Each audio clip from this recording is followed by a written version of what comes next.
Hey, it's Bill Russell. I'm here in my yellow hat. I wore it at Vive and Hims to signify our partnership with Alex's Lemonade Stand Foundation and the search for cures and to combat childhood cancer. I'm just blown away by the generosity of our community. With the help of our partners, SureTest, Rackspace, CTG, and some of you giving individually, we were able to raise close to $40,000 at those two events. It is just exceptional. And I would like to thank all of you who have joined us in this cause. If you would like to be a part of it as well, go ahead and hit our page, thisweekhealth.com.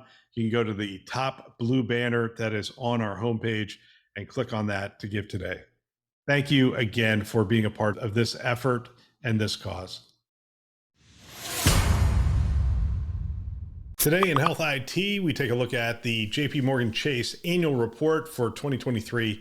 Jamie Dimon is somebody I follow pretty closely just to understand the economy and what's going on. He has a section in here on AI that I thought would be interesting to compare and contrast with healthcare at this point, and we're going to take a look at that. All right, my name is Bill Russell. I'm a former CIO for a 16-hospital system and creator of This Week Health, a set of channels and events dedicated to transform healthcare one connection at a time. We want to thank our show sponsors who are investing in developing the next generation of health leaders, notable ServiceNow, Enterprise Health, Parlance, Certify Health, and Panda Health. Check them out at thisweekhealth.com/today. This story, just like every other news story we talk about on this show, you can find at thisweekhealth.com/news. Check it out today.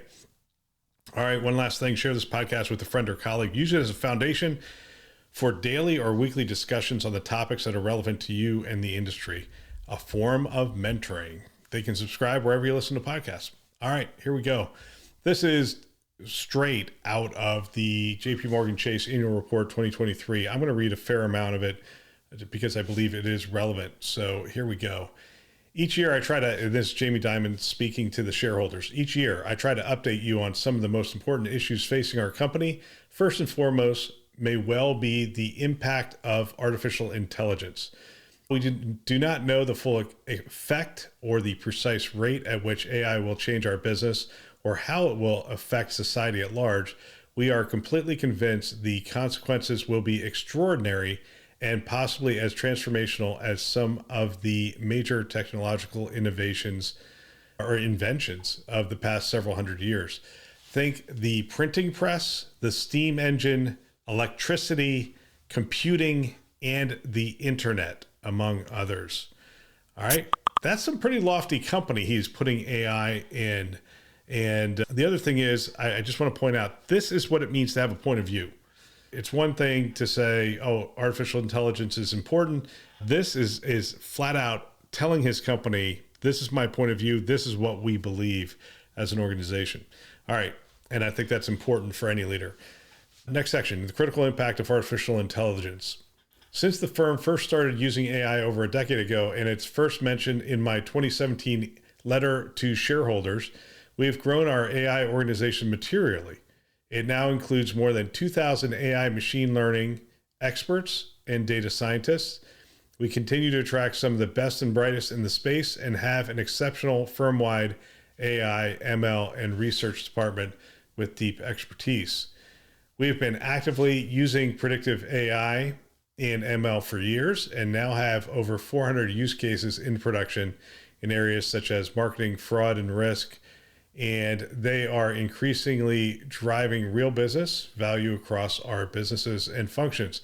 We're also exploring the potential that generative AI can unlock across the range of domains, most notably in software engineering, customer service, and operations, as well as in general employee productivity. In the future, we envision Gen AI helping us reimagine entire business workflows. We will continue to experiment with these AI and ML capabilities and implement solutions in a safe, responsible way. Wow, that is a great paragraph. Anyway, keep going. While we are investing more money in our AI capabilities, many of these projects pay for themselves. Over time, we anticipate that our use of AI has the potential to augment virtually every job, as well as impact our workforce composition. Okay? That's interesting word. It's great wording, actually. AI has the potential to augment virtually every job, and I believe that is true, as well as impact our workforce composition. Okay. We tend to say that in a negative way, and that's a good way to say that. It may reduce certain job categories or roles, but it may create others as well. As we have in the past, we will aggressively retrain and redeploy our talent to make sure we are taking care of our employees if they are affected by this trend. Finally, as a global leader across businesses and regions, we have large amounts of extraordinarily rich data that, together with AI, can fuel better insights and help us improve how we manage risk and serve our customers. In addition to making sure our data is high quality and easily accessible, we need to complete the migration of our analytical data estate to the public cloud. These new data platforms offer high performance compute power, which will unlock our ability to use our data in ways that are hard to contemplate today. There you go. So you have finance moving to the public cloud so that they can tap into those data capabilities. He goes on, recognize the importance of AI to our business. We created a new position called Chief Data and Analytics Officer that sits on our operating committee.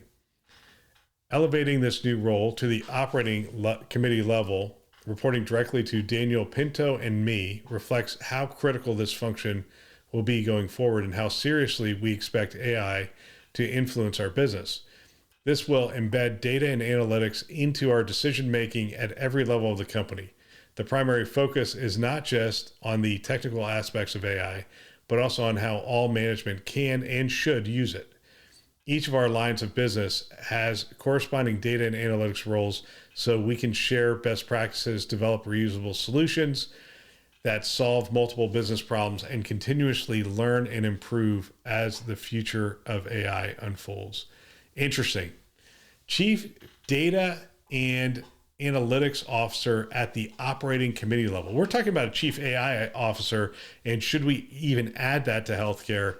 And they have now elevated the Chief Data and Analytics Officer because that is going to be, they're going to be a data-driven organization, and that's how important they see this.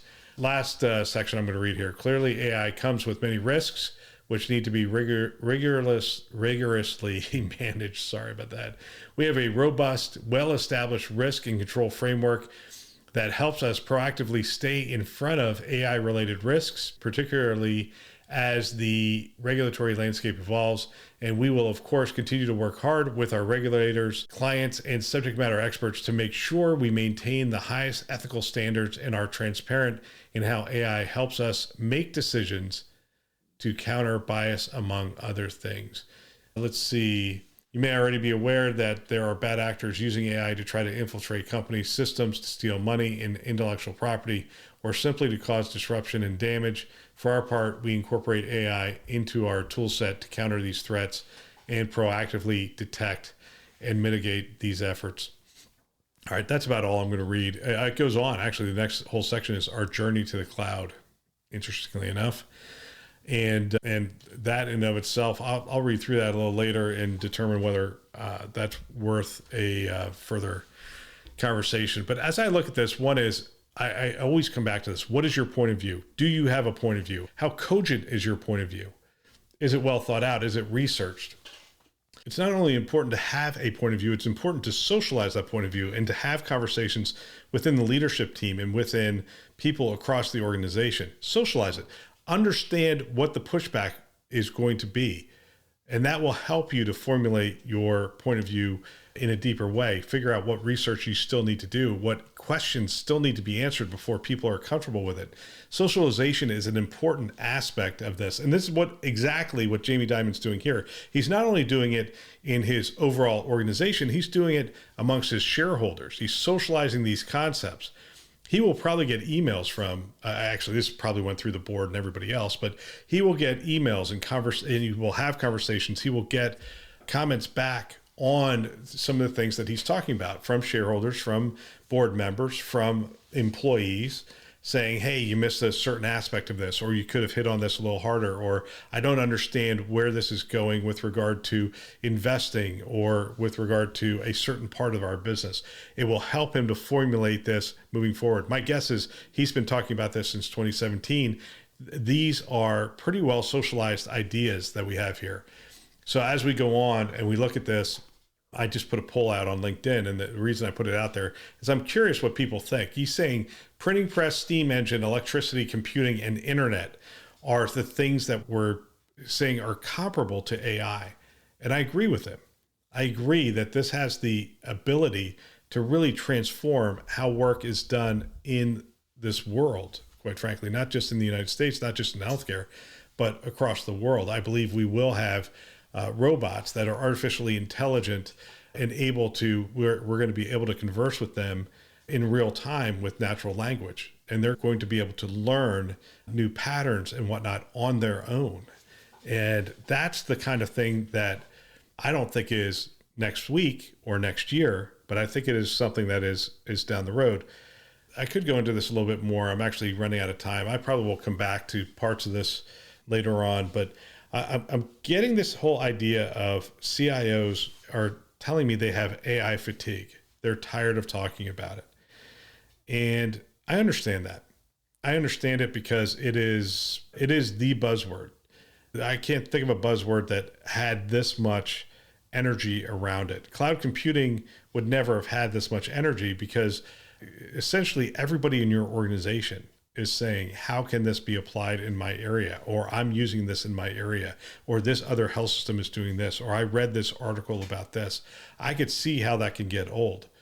But this is why it's so important to have a point of view, to socialize that point of view, to create a framework of governance around that point of view, or actually to institutionalize that point of view and to create a governance and organizational structure around AI and around its potential for your organization. I'm not saying you have to hire a chief AI officer or anything to that effect, but I am saying you have to set the framework. You have to set the framework for thinking about it, for applying it, for safety around it, for all those things for your organization. And once you create that framework, you'll have to answer less questions because there will be a framework for them to get answers to those questions. So that's probably all for today. There's definitely more in this. If you get a chance to read Jamie Dimon's, I'm an economics major by background. If you're interested in economics, you're interested in finance and those kind of things, it's a must read every year. I love reading it because every year he talks about technology. And I think that's important for us to stay ahead of that curve. All right. That's all for today. Don't forget, share this podcast with a friend or colleague. Use it as a foundation for mentoring and keeping the conversation going. We want to thank our channel sponsors who are investing in our mission to develop the next generation of health leaders. Notable: ServiceNow, Enterprise Health, Parlance, Certify Health, and Panda Health. Great companies. Check them out at thisweekhealth.com/today. Thanks for listening. That's all for now.